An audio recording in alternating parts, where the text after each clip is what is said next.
Et puis un sujet qui a totalement disparu, mais comme la gauche d'une certaine manière, et pourtant qui est une préoccupation des Français, qui est la question des inégalités, qui est la question sociale, qui est la question de la précarité, de la pauvreté, qui sont quand même présentes. Vous en parlez tous les jours Et avec qui a un peu vos disparu, auditeurs, mais qui a comme la disparu. gauche. Ouais. Et oui, et alors que c'est la gauche qui devrait précisément incarner la question des inégalités, ou plutôt de la réponse aux inégalités, et donc de la justice sociale et de l'égalité. Kevin vient en parler avec vous. Bonjour Kevin.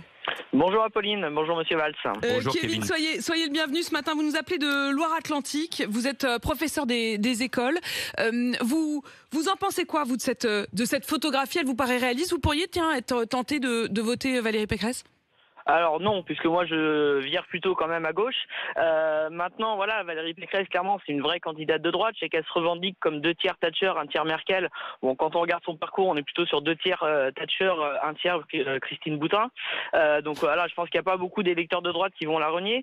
Ensuite, la chance qu'elle a, c'est que dès maintenant, elle peut éventuellement l'emporter au second tour dans les sondages, ce qui n'était pas le cas de Benoît Hamon, à qui on la compare pas mal dans les commentaires ces derniers jours depuis la sortie du sondage, qui n'a jamais été en position de gagner.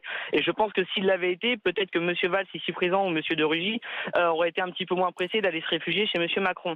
Voilà. Maintenant, après, ce qui risque de se passer malheureusement pour Mme Pécresse, c'est qu'elle est a priori ce qu'on appelle la vainqueur de Condorcet, c'est-à-dire celle qui remporterait un maximum de duels, comme l'était François Bayrou en 2007.